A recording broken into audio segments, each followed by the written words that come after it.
สบายดีพี่น้องปองปายมาสุขสุขคนมื้อนี้สตุกก็มีเรื่องสิมาเล่าสู่ฟังเนาะมื้อนี้สตุกไปจ้างรถฟอร์ดมาเทื่อดินให้สตุกเนาะเพราะว่าสตุกวางแผนว่าสิปลูกต้นใหม่ใส่ในดินตอนนี้เนาะสิปลูกแต่วันที่1เดือน6พุ่นแหละแต่สตุกบ่ทันปลูกในวันที่1เดือน6ก็เลยสิมาปลูกให้มันทันท้ายเดือนนี้เนาะคันบ่ทันท้ายเดือนนี้ก็สิกลายเป็นสาเลยก็สิเป็นปีต่อไปเนาะสตุกก็บ่อยากรอท่าฮอดปีหน้าเนาะมันสิโดนเกินไป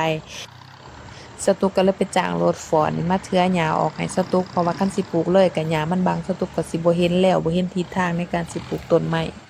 ก็คือสิแม่นกำหลวงของสตุกหั่นแหละเนาะเรื่องก็มีอยู่ว่าลักหัวสตุกหั่น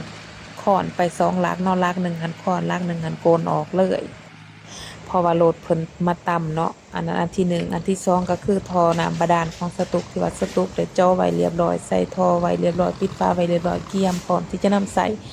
เนาะสีฟ้าๆที่ว่าแนมเห็นนี่เนาะนี่ยังปกติเนาะจักหน่อยรถเพิ่นมาตำเอาเนาะแต่คั่วขี้ดินคูลงโปกสตุกเสียเงินจ้างค่ามาเทื่อหญ้าแล้วสตุกยังสิได้จกเงินไปซื้อท่อมาแปลงท่อแตกเอง